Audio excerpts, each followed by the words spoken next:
Greetings, dear learners. In the last class, we started with the laws in relation to the poison.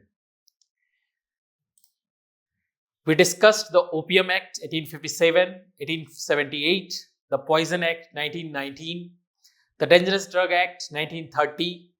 We learned about the definition of drugs as per the Drugs Act of 1940. In 1962, the Drug Act was renamed as the Drug and Cosmetic Act of 1940. Under that, we learned the definition of cosmetics, what are the misbranded drugs, spurious drugs, and adulterated drugs. As per the law, the punishment for using such drug was also discussed. Also, under the drug and cosmetic rules, we learned about the different schedules, Schedule G and H drugs, how they should be prescribed and labeled. Continuing with the same, today we will learn about the remaining acts, that is the Pharmacy Act 1948, Drug Control Act 1950, Drug and Remedies Act 1954, Medicinal and Toilet Preparation Excise Duty Act 1956, and Insecticide Act 1968. The Narcotic Drugs and Psychotropic Substances Act 1985 we will take tomorrow. This Narcotic Drugs and Psychotropic Substances Act is important for the substance abuse perspective. So, coming to the Pharmacy Act 1948. Pharmacy Act 1948, that is an act to regulate the profession of pharmacy and to constitute a pharmacy council. Before this act in India, there was no restrictions on the practicing or the profession of pharmacy. One could practice this profession as any other profession. Persons with no knowledge and no education in pharmacy or pharmaceutical chemistry or pharmacology were engaged in this profession. The basic reason behind bringing this act was that most other countries, only person who have attained a minimum standard or having the minimum standard of professional education were permitted to practice the profession of pharmacy. Also, in India, we had hundreds of cases that were brought before the notice of the government wherein the compounding, mixing or dispensing of medicine was being done by the person who were not adequately educated in this stream. The system was causing great harm to the health of the people by wrong compounding, mixing or dispensing. So it was found necessary to enact a law for the regulation of profession and practice of the pharmacy. To achieve this goal, the Pharmacy Bill 1947 was introduced in the legislature, which was later referred to the Select Committee. The recommendation of the Select Committee were also incorporated in the bill. Important recommendation of the Select Committee were that to propose or establish a Central Council of Pharmacy that will prescribe a minimum standard of education and approve the courses of study and examination for the pharmacists. And Provincial Pharmacy Council, which will be responsible for maintenance of provincial register of the qualified pharmacist. It was further proposed to empower the provincial governments to prohibit the dispensing of medicine on the prescription of a medical practitioner other than or under the direct personal supervision of the registered pharmacist.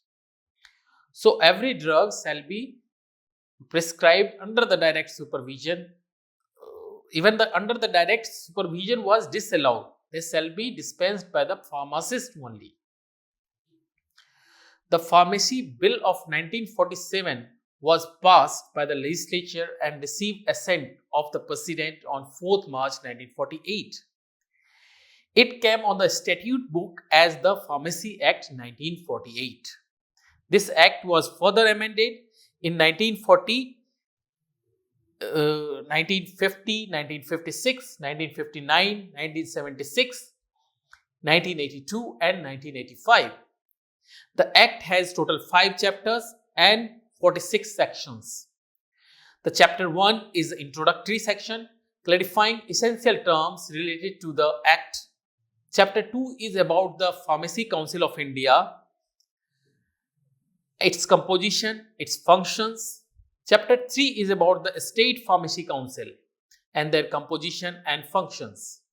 Chapter 4 is about the registration of the pharmacist, that is, the rules related to it, minimum qualification, and the criteria for entering the name in the register are mentioned under this chapter. To prepare the first register of the pharmacist was the challenge, and in that, any person who had attained the age of 18 years were given the entitlement for the entry into the first register with the prescribed fee. He shall hold, if he has hold a degree or diploma in pharmacy or the pharmaceutical chemistry, as a chemist or druggist diploma of Indian University or the state government, or the prescribed qualification as granted by the authority outside India, or he holds a degree in the Indian University other than the degree in pharmacy or the pharmaceutical chemistry, and has been engaged in compounding of the drugs in the hospital for a period of not less than 3 years, or has passed an examination recognized as an adequate by the state governments for the commoner or the dispenser, or has been engaged in compounding of the drugs in hospital or dispensary or other place in which drugs are regularly dispensed on the prescription of the medical practitioner for a total period of not less than 5 years prior to the date of notified under the subsection 2 of the section 30. So these were the criteria for inclusion under the first register. And for the subsequent registration, whatever the central council makes the provision or rules, that shall be applied. And these were the criteria for the registration. Further, the chapter 5, that is the miscellaneous, talks about some important section for our importance, particularly section 41, 42 and 43. Section 41, 42 and 43 of the Act define the punishment for the contravention of the Act. Section 41, penalty for falsely claiming to be registered practitioner. So as per the 41, if someone is falsely claiming to be registered, shall be punished. So the provision says that if any person whose name is not in the time being entered into the register of the state falsely pretends that it is so entered or uses in connection with his name or title any word or letters reasonably calculated to suggest that his name is so entered, he shall be punishable on the first conviction with a fine which may extend to 500 rupees, and on subsequent conviction with the imprisonment extending to the 6 months, or with fine not exceeding 1000 rupees, or with both. So the punishment was for the first conviction it is 500 rupees, and subsequent conviction it is of 1000 rupees, and imprisonment of 6 months. Further, for the purpose of this section, it shall be immaterial whether or not any person is deceived by such pretense or use of a aforesaid term, the use of description pharmacist, chemist, druggist, pharmacist, dispenser, dispensing chemist, or any other combination of such drugs. So the use of such description did not prevent from the punishment, and the onus of proving that the name of person is for the time being is entered in the register of a state shall be on him only, not on the state. The cognizance of an offence punishable under this section shall not be taken except upon the complaint by the state government, or by any officer authorized on his behalf by the state government to make the complaint, or the executive committee of the state council. So not every person can make the complaint before the council. A person who falsely pretends, so ultimately what the section 41 says, that a person who falsely pretends that his name is entered in the register shall be punishable on the first conviction with a fine up to the 500 rupees, on the subsequent conviction with imprisonment of 6 months, or with a fine up to 1000 rupees, or with both. So this was the penalty for falsely claiming to be registered. Another is the dispensing the drug being the unregistered persons. So why we need all this knowledge? Because we are going to deal about the toxicology. So where this side effects of the drug and everything, that in the responsibility is set on the medical practitioner. The responsibility shall be set on the druggist, those who are prescribing those medication. So a proper rule shall be made, because it has been this will itself reduce the number of such incidences if a proper registered practitioner, pharmacist, or prescribing the or dispensing the medicine. So this was the basic purpose, and for the toxicology of point of view, we have to know these things so that we may take action according to that in case of such incidents. Suppose not a proper unregistered person is prescribing the medicine, or not dispensing by the unregistered practitioners, pharmacist. And you may see this to be in even nowadays also, even after this act of 1948. Today also you may find a very frequent unregistered pharmacists who are dispensing the medicine. So this needs to be tackled so that the such type of toxicity, such type of unnecessary health concern of the health of the persons may be prevented. So this was the basic idea of the Pharmacy Act 1948. So this section 42 says that no person other than the registered pharmacist shall compound, prepare, mix or dispense any medicine on the prescription of medical practitioner. So this act says that no person other than the registered pharmacist shall dispense any medicine on the prescription of the medical practitioner, provided that this section shall not apply to the dispensing by the medical practitioner of the medicine or for his own patient, or with the general or the special sanction of a state government for the patient of another medical practitioner. So there are two things. One is that wherever the medical practitioner will prescribe a medicine, that will be dispensed by the only registered pharmacist. But in the medical practitioner, the registered medical practitioners, doctors have been given this provision under the Medical Council Act that they may prescribe the medicine for their patient only. So a doctor may keep a small clinic or a small drug clinic for dispensing the medicine for their patient only. A medical practitioner cannot run a pharma shop or pharmaceutical shop. If he runs a pharmaceutical shop for general public or for general, he may be punishable under this act, and he may even prescribe with the special sanction from the state government for the another practitioner, medical practitioner also.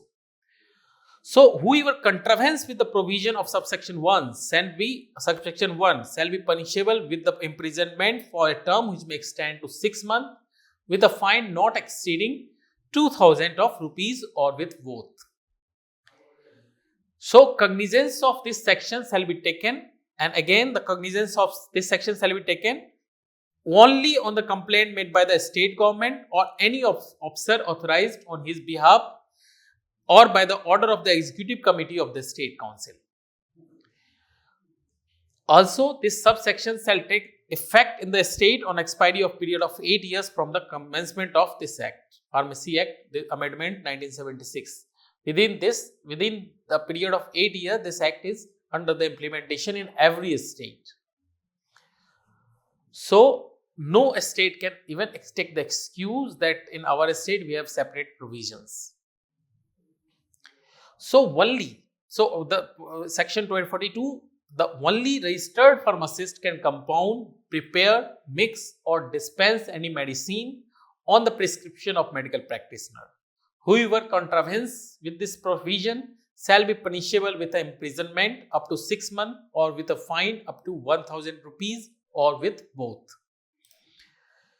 43 says if someone has been removed from the register, someone's name has been removed from the register, and even though he is not surrendering his certificate of registration, he shall be punishable with a fine which may extend to 50 rupees. See, only 50 rupees fine is there.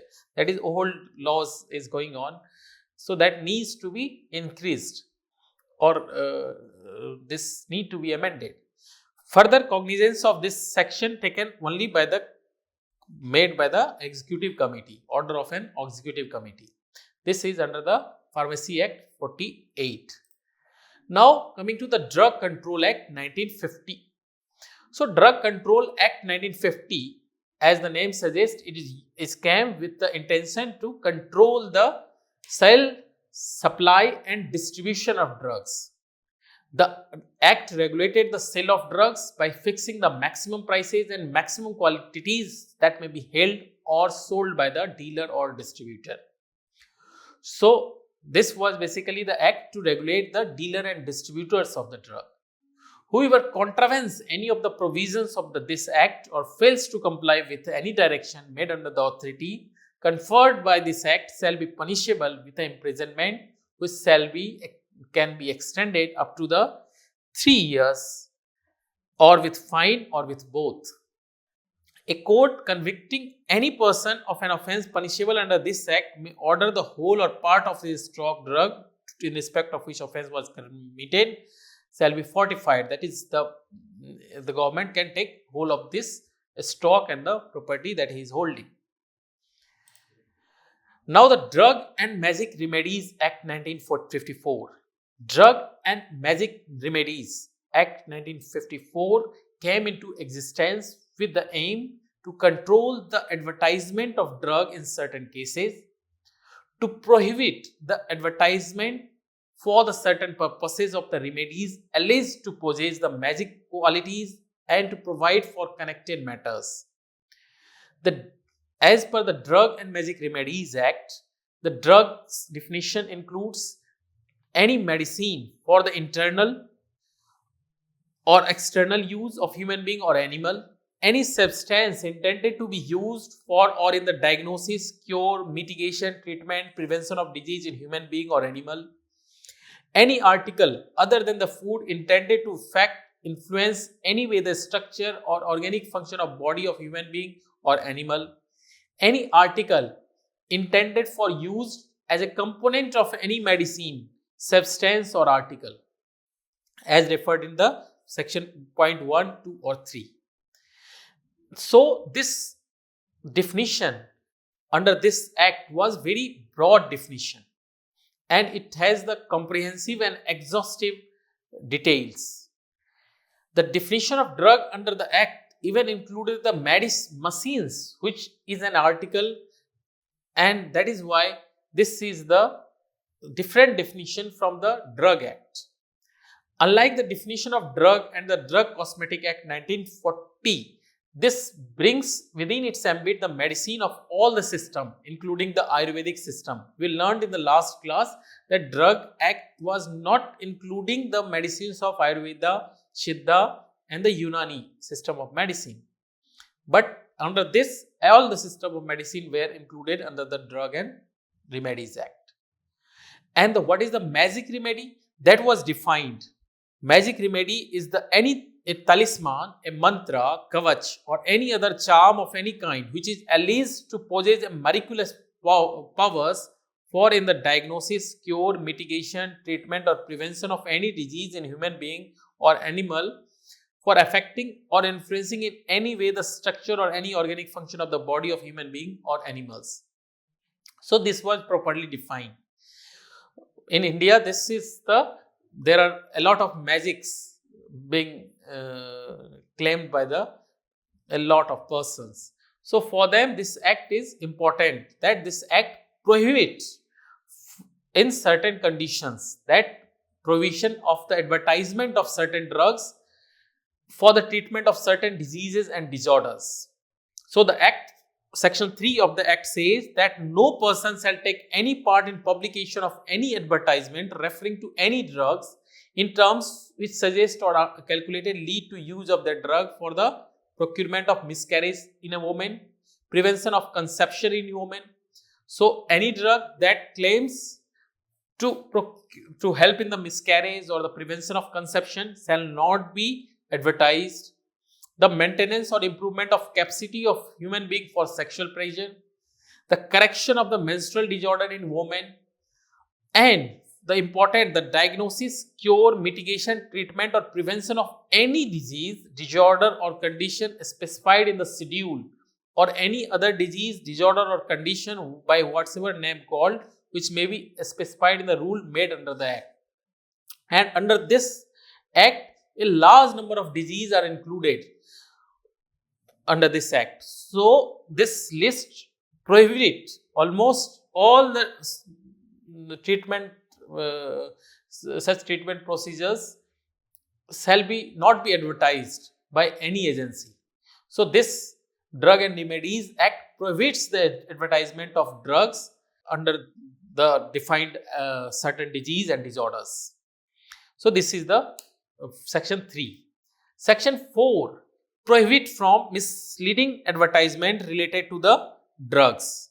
That is, no person shall take any part in the publication of any advertisement related to the drug if the advertisement contains any matter that directly or indirectly gives false impression regarding the true character of drug.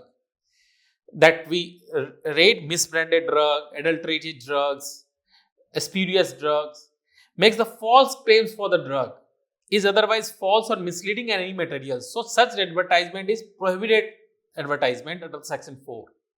Section 5 prohibit advertisement of magic remedies for the treatment of certain diseases and disorders. So, no person can advertise, no person carrying or purporting to carry on the profession of administering magic remedy shall take any part in the publication of any advertisement referring to any magic remedy which directly or indirectly claims to efficacious for any purpose as specified in section 3.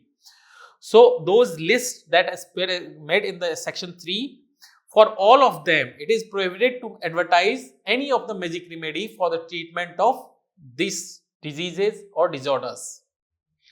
Further, section 6 prohibits for the import and export from India of certain advertisement. This has also a big list that includes the section 3 as the drugs as well.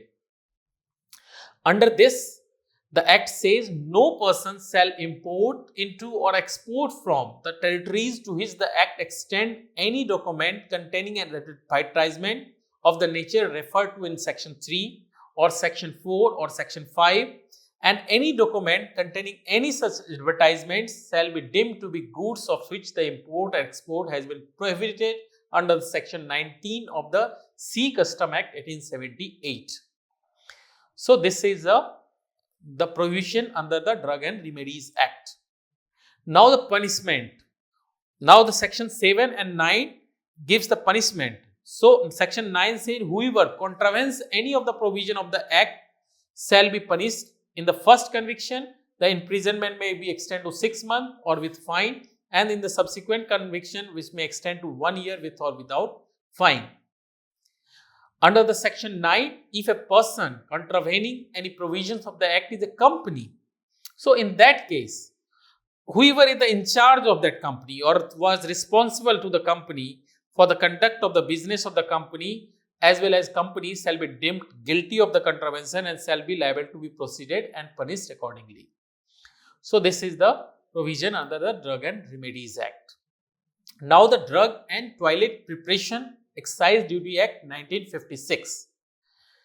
This act came to provide for the Medicinal and Toilet Preparation Excise Duty Act.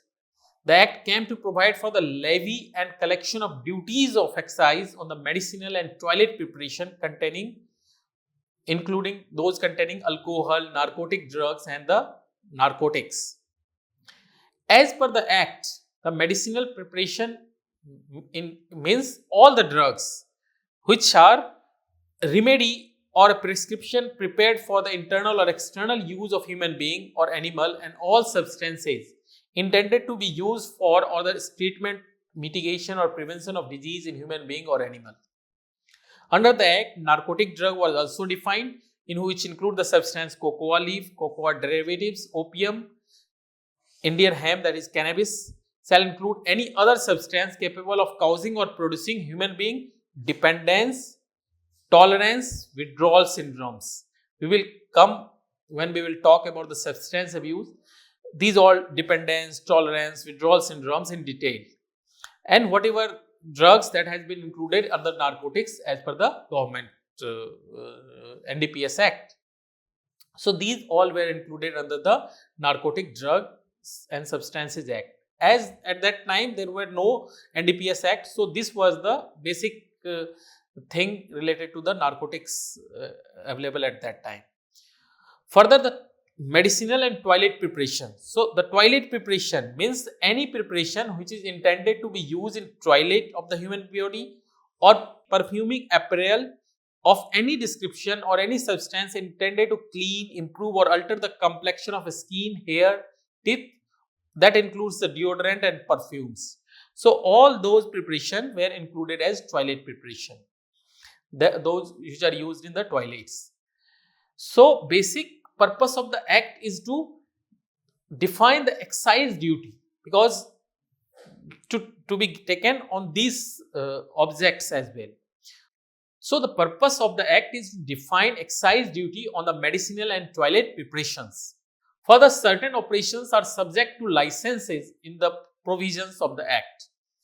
So the license has to be taken for the prescription of the for the dispensing of these drugs. So this was the basic idea. So again, this act, the person may be punished as per this act as well. If he is not dispensing the drug or medicine under this act, with the permission under this act, so he may be punished. So this license, if he has not the proper license, so this is the objective of learning here, this thing.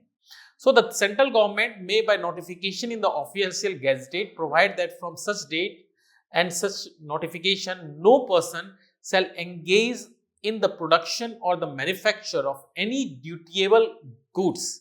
So this was included under the dutiable goods, or any specified part or ingredients of such goods, or a specified container of such goods or label of such containers, except under the authority and by the terms and condition of the license granted under this act. So medicinal preparations and toilet preparations were included under the dutiable goods, for which the license is required and excise duty has to be paid. The purpose of knowing these is that such medicinal and toilet preparation requires proper license from the excise inspector, and dealing inappropriately may be punishable under the ambit of Medicinal and Toilet Preparation Act also.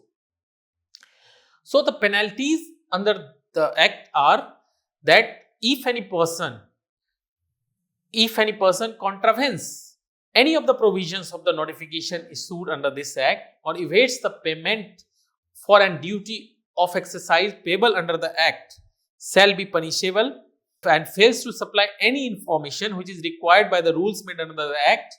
So they have to, if he fails to supply any information that is important, and the attempts to commit or abates the commission of any offence mentioned under the A or B. So if he does not have a proper license, or he doesn't give the proper information, so they will come under the ambit of this act, and they shall be punished with imprisonment for a term which may extend to 6 months, or a fine, or up to the 2000 rupees, or with both. So this was the provisions under the act. Insecticide Act 1968, as the name suggests, is regulation of the insecticides. So this act came to regulate the import, export, manufacture, sell, distribution and use of insecticide with a view to prevent the risk to human beings and animals, and for the matters connected therewith. As per the act, insecticide means any substance specified in the schedule, or such other substances including fungicide, weedicide, as the central board may, after the consultation with the board, may define or notify from the time to time, or any preparation containing any or one of the more of the substances. So the insecticide included all the fungicides, weedicide, and the preparation as specified by the schedule. This we will be dealing in detail when we will learn about the insecticide and pesticides under the further chapters. Okay. So this act had the certain important provisions. This act prohibits import and manufacture of certain insecticides. So the act says no person shall himself or by any other person on his behalf import or manufacture any misbranded insecticides. Misbranded drugs, we learned, that is the same as the misbranded drugs, misbranded insecticide. Any insecticide, the sale, distribution or use of which the time being is prohibited under the act. Any insecticide except in accordance with the condition on which it was registered. Any insecticide in contravention with any of the provision of this act or any rule made thereunder. Also, no person shall himself or by any person on his behalf manufacture any insecticide except under or in accordance with the condition of the or the licenses issued for the purpose of this act. If also this act prohibits the sale of the certain insecticides, that is, no person shall himself or by any other person on his behalf sell, stock or exhibit the sell, distribute by any worker any insecticide which is not registered, which is insecticide sale or distribution or use of which is the time being prohibited under the act, any insecticide in contravention with any other provision of the act, and no person shall himself or any other person on his behalf sell, stock, exhibit, sell or distribute or use the commercial pest control operation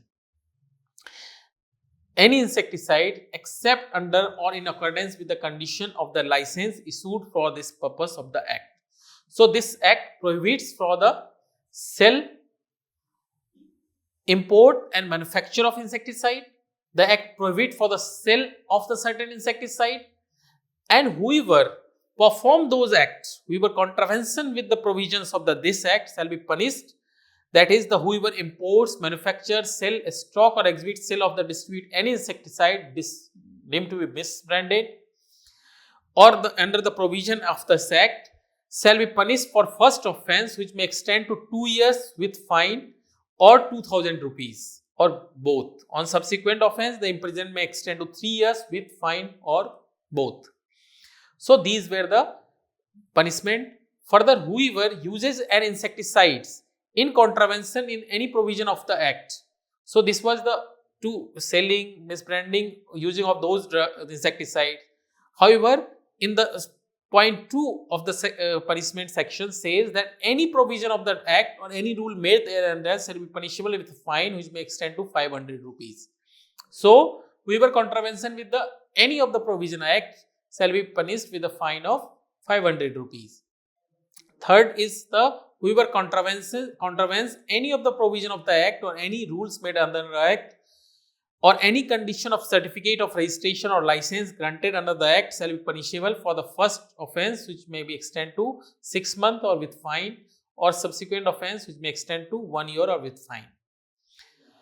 And if a person is already convicted for the offence under the act, commits the again further act, then in that case court may order for the offender's name and place of residence to be advertised in the newspaper or in such other matter as the court may direct.